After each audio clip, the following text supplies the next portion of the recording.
हम छोटे थे, ज्ञान में आए, उस समय से ये बात सुन रहे हैं, जल्दी समर्पित हो जाओ, हाँ, पढ़ाई को क्या करना है। मैं समझती हूँ सारी टीचर्स बहनें बैठी हैं, उनके सामने भी ये बात कही गई होंगी कि अब पढ़ाई करके क्या करना है, अभी दुनिया तो खत्म होने वाली है। कितने साल हो गए उस बात को भी, हाँ, क्या कहेंगे बहन जी? तो दुनिया का विनाश कब होगा?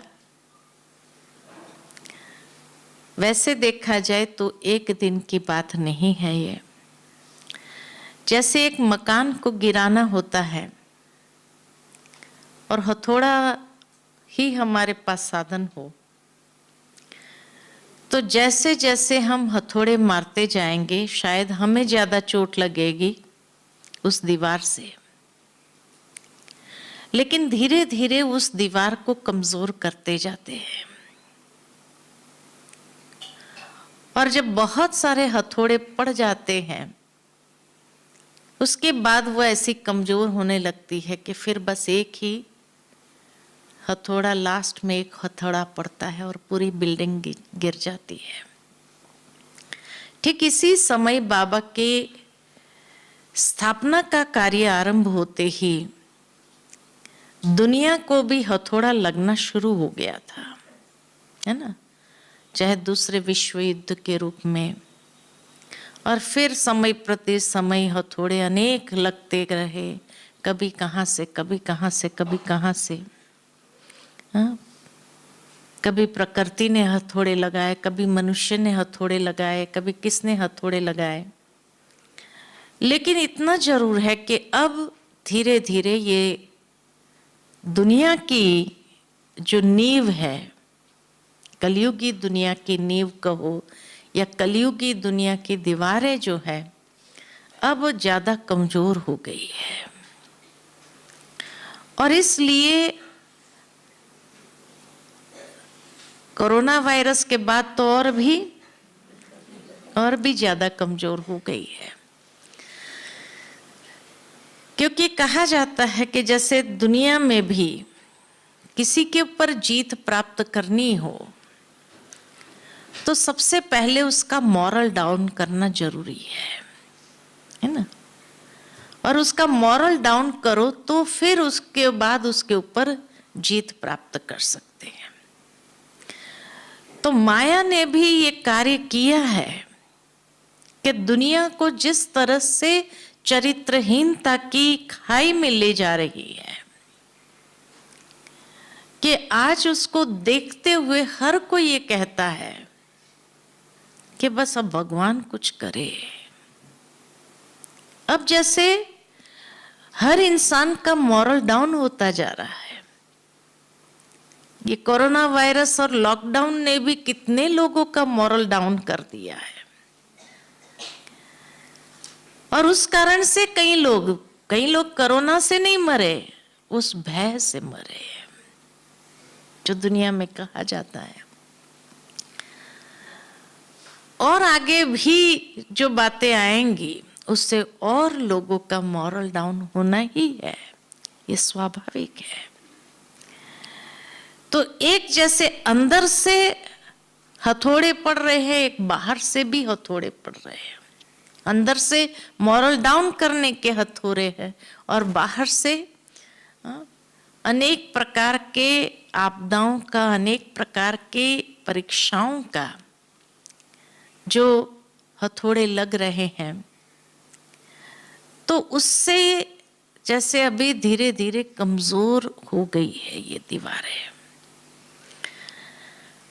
और इसीलिए समय यही बता रहा है कि अब बहुत जल्दी ये दीवारें गिरने वाली है। लेकिन दूसरी ओर जो कहा जाता कि अपना अंतिम समय तो कभी भी आ सकता है।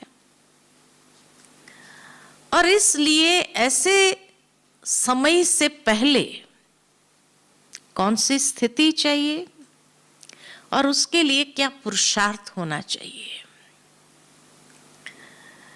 अगर बाबा की स्थिति को देखा जाए या दादियों की स्थिति को देखा जाए, और जो बाबा ने अनेक अव्यक्त मुरलियों में हम सभी बच्चों को इशारे दिए हैं, तो अंतिम समय के लिए जो स्थिति की आवश्यकता है कि ब्रह्मा बाबा के जीवन में अगर देखा जाए तो लास्ट स्टेज संपूर्णता की वो है कर्मातीत स्थिति।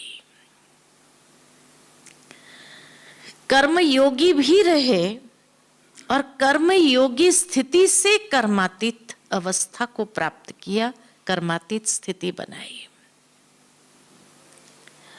दूसरा, जैसे बाबा के जीवन को देखते हुए जो अनुभव सुने हैं उसके माध्यम से कि बाबा की अंतिम समय की जो स्थिति थी वो थी डबल लाइट फरिश्ता स्टेज। कि बाबा जब आंगन में चलते थे तो दादियां बताती थी कि बाबा की इतनी गहन साइलेंस की स्टेज होने के कारण जैसे पास होते थे तो ऐसे लगता था एक बादल पास हो गया। इतनी लाइट अवस्था थी बाबा की। बाबा के चेहरे से वो लाइट, वो प्रकाश चारों ओर फैलता था। ये स्थिति बाबा की थी और इस स्थिति का कारण था कि बाबा ने कैसे ये स्थिति बनाई, उसके लिए क्या अभ्यास किया, क्या पुरुषार्थ किया, जो बहुत काल का अभ्यास था बाबा का। तो जब दादियां सुनाती है कि बाबा को हम कोई बात सुनाने जाते थे तो कभी कभी ऐसा लगता था बाबा है ही नहीं, हमारी बात नहीं सुन रहे हैं। लेकिन जब बाबा से पूछते थे, बाबा हमने जो सुनाया आपने सुना, और बाबा पूरा एसेंस बता देते थे, क्या बच्चे ये बात आपने कही। क्योंकि बाबा इतने सार स्वरूप में स्थित हो जाते थे कि बच्चों के बातों का सार कैच कर लेते थे और जो विस्तार की बातें थी वो बाबा अनसुना कर देते थे। तो डबल लाइट स्टेज का आधार था सार स्वरूप का अभ्यास, व्यर्थ से ऊपर। व्यर्थ में बाबा की तो वैसे भी संकल्प नहीं चलते थे, वैसे भी बाबा व्यर्थ से सदा मुक्त रहे। और बाबा को फुल स्टॉप लगाना बहुत आसान था क्योंकि कभी क्वेश्चन मार्क उत्पन्न ही नहीं हुआ। हम लोगों के लिए डिफिकल्ट इसीलिए लगता है क्योंकि बीच बीच में क्वेश्चन उत्पन्न हो जाता है, इसीलिए उस बिंदी लगाना, बिंदी बनना मुश्किल लगता है। लेकिन बाबा का बिंदी लगना और बिंदी बनना बहुत सहज, नेचुरल था क्योंकि बाबा के जीवन में कोई क्वेश्चन ही नहीं था। भले बाबा के सामने कोई एग्जाम्पल नहीं था लेकिन उसके बावजूद भी बाबा को क्वेश्चन उत्पन्न नहीं हुआ। हमारे सामने बाबा, मम्मा, इतनी दादियां एग्जाम्पल होने के बावजूद भी, इतनी बाबा की अव्यक्त मुरलियां, साकार मुरलियां अध्ययन करने के बावजूद भी हमारे मन में अनेक सवाल है। और इसीलिए इन सवालों में, इन टेढ़े रास्ते पर जब जाते हैं तो बिंदी लगेगी कहां से। परम आदरणीय गुलजार दादी के जीवन में बाप समान स्थिति इसीलिए क्योंकि उनके जीवन में भी कोई क्वेश्चन ही नहीं था, कोई सवाल ही नहीं। क्या हम सबसे पहले अपनी स्थिति ऐसी बनाए? No question. ये हो सकता है? जिस दिन हमारे मन में कोई सवाल नहीं, उस दिन हमारी बिंदु रूप स्थिति सहज बन जाएगी। और इसीलिए बाबा ने कई बार ये इशारा दिया, बच्चे आदि का पाठ सो अंत का पाठ। आदि का पहले दिन का पाठ भी आत्मा था और लास्ट का पाठ भी आत्मा है। अंतिम समय में अंतिम प्रश्न जो होगा, पेपर जो होगा, उसका टाइम भी बाबा ने बताया है 1 सेकंड। और 1 सेकंड के लिए तो बिंदी स्थिति ही चाहिए, बीज रूप कहो, बिंदी स्थिति ही चाहिए। अगर उसका अभ्यास नहीं है तो अंतिम समय में उस स्थिति में 1 सेकंड में वो स्थित होना मुश्किल हो जाएगा। वो एक हंसी की बात याद आती है कि एक बार एक व्यक्ति को कहा गया कि भाई अंतिम समय भगवान का नाम याद रहे, उसका बेड़ा पार हो जाएगा। तो उसने सोचा अंतिम समय भगवान का नाम याद रहे तो उसके लिए क्या करूं मैं। तो उसने सोचा अंतिम घड़ी तो बच्चों की याद ज्यादा रहती है, तो ऐसा करता हूं मैं बच्चों का नाम ही भगवान के नाम से रख देता, है ना। तो एक का नाम राम रखा, एक का नाम कृष्ण रखा, एक का नाम शंकर रखा।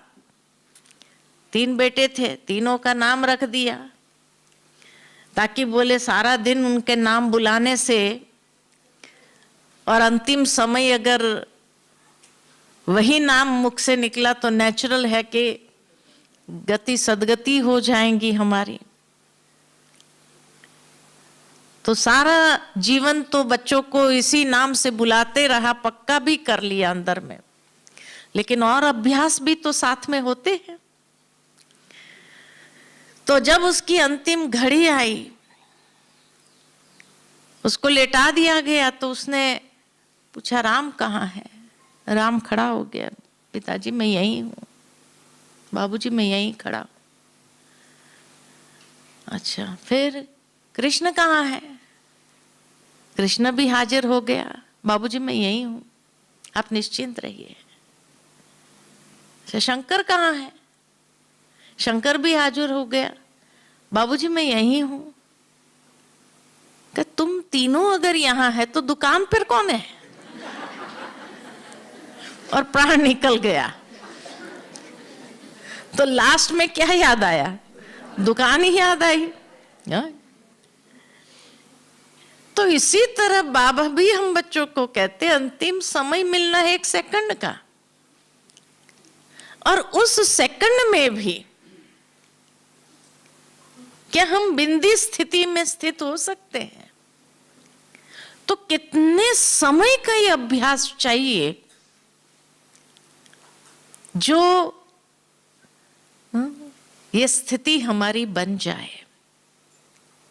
इसीलिए आदि का पाठ भी आत्मा, तो अंत का पाठ भी आत्मा, और 1 सेकंड तक की हमारी स्थिति होनी चाहिए, ऐसा हमारा पुरुषार्थ हो। तो जो कहा कि एक तो डबल लाइट रहना चाहिए, बिंदी स्वरूप की स्थिति और कर्मातीत स्टेज, ये अंतिम स्थिति है। अब उसके लिए पुरुषार्थ क्या है, जो पुरुषार्थ हमें करना है। मुख्य बातों का जो पुरुषार्थ अंडरलाइन कराती हूं मैं आज, कि सबसे पहले तो 5 बातों का पुरुषार्थ।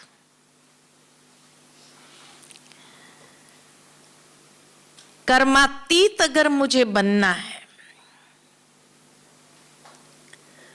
तो 5 बातों के ऊपर जीत प्राप्त करना, ये बहुत समय से जीत प्राप्त की हुई स्थिति हो हमारी, ये अभ्यास हो, पुरुषार्थ हो हमारा। सबसे पहले जो बाबा कहते कर्मेंद्रिय जीत, कर्मातीत बनने के लिए कर्म योगी भी हम तभी कहलाए जाएंगे जब कर्मेंद्रिय जीत होंगे। हमारी इंद्रियां कोई भी हमारे ध्यान को खींचने वाली न हो, है ना। बार बार अगर हमारा ध्यान टूटता है कोई ना कोई इंद्रियों के कारण, उस इंद्रिय की चंचलता के कारण कहो, तो वहां स्वराज्य अधिकारी हम नहीं कहे जाएंगे, और संपूर्ण स्वराज्य अधिकारी बनना आवश्यक है। तो इसलिए सबसे पहले पुरुषार्थ हमारा यही होना चाहिए कि हम कर्मेंद्रिय जीत कितना बने हैं, ये संपूर्ण कर्मेंद्रिय के ऊपर हमारा अधिकार कितना है। दूसरा जो कहा जाता है संस्कार जीत, बाबा ने कहा है हम बच्चों को कि बच्चे कभी कभी आपको लगता होगा कि हमने ये संस्कार के ऊपर जीत प्राप्त कर लिया, लेकिन जो उसके सूक्ष्म स्वरूप है क्या उसके ऊपर भी हमारी जीत हुई है। मान लो क्रोध, कई समझते हैं हमने क्रोध को तो जीत लिया, ये संस्कार को हमने जीत लिया, लेकिन अगर कोई बात आई और अधीर्यता आ जाती है तो ये भी तो सूक्ष्म में क्रोध का ही अंश है। कोई बात सहन नहीं होना, ये भी तो क्रोध का ही अंश है। तो इसीलिए अंतिम समय में ये संस्कार रीअपियर हो सकते हैं, पुनः जागृत होकर के हमारे सामने आ सकते हैं। इसलिए ये देखना है कि उसके संपूर्ण सूक्ष्म अंशों के पर भी हमारी विजयी है, ये देखना है। संस्कार जीत जब कहते हैं तो संस्कार जीत खाली नहीं, लेकिन अनेकों के साथ हमारे संस्कार मिलन की रास कितनी है। क्योंकि बाबा कहे कि भविष्य नई दुनिया में आप सभी रास करेंगे, लेकिन जब तक यहां संस्कारों की रास नहीं होती है तब तक वहां रास कैसे करेंगे। तो संस्कार मिलन की रास, कोई आत्मा कैसी भी हो लेकिन उसके संस्कारों को देखते हुए या तो उसके प्रति रहम की भावना जागृत हो या तो उसके प्रति शुभ भावना जागृत हो, या उस संस्कार को देखते हुए हम विचलित ना हो। यह बहुत काल का अभ्यास चाहिए।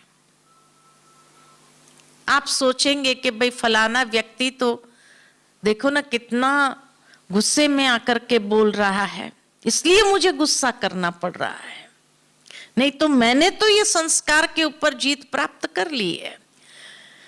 लेकिन ये 10 शब्द बोलेंगे तो मुझे 2 शब्द तो बोलना पड़ेगा ना। लेकिन बाबा हम बच्चों को वहां कहते हैं कि बच्चे इस ड्रामा को साक्षी होकर के देखो। आप सोचो दुनिया के अंदर कि मान लो कि रामलीला चल रही हो और रामलीला में रावण बड़ा ठंडा ठंडा बोलना या बहुत मधुर बोलना चालू करे तो क्या कहेंगे, ड्रामा में मजा ही नहीं आया, रामलीला में मजा ही नहीं आई। रावण का वो स्वरूप देख करके मजा आ रही है। अगर रावण मधुर बोलना चालू करे, रावण का पात्र निभाने वाला भी अगर मधुर बोलना चालू करे, तो वो कोई हजम ही नहीं होती है बात, वो एक्सेप्टेंस ही नहीं है। लेकिन ऐसा होने के बावजूद भी जब राम इतना मधुर बोलता है तो उसके पार्ट को वो सूट करता है। ठीक इस समय, उसी समय साक्षी होकर के अगर ड्रामा को उस रूप में देखे कि भाई कोई क्रोध कर रहा है, भाई ये रावण का पार्ट बजा, तो मैं राम का पार्ट तो बजाऊं। जरूरी थोड़ी है कि रावण के साथ मुझे भी रावण बनना ही है। रावण के सामने तो मुझे पार्ट ही राम का बजाना है। तो उसके संस्कार के कारण मेरे संस्कार, पुराने संस्कार जागृत क्यों करूं मैं? तो संस्कार जीत कहां तक बने हैं? किसी के संस्कारों को देखने के बावजूद भी वो मुझे विचलित न करे, इसको कहते हैं साक्षी दृष्टा का अभ्यास। कि ड्रामा की हर सीन को देखते हुए संस्कार जीत बनने के लिए साक्षी दृष्टा का अभ्यास बहुत आवश्यक है।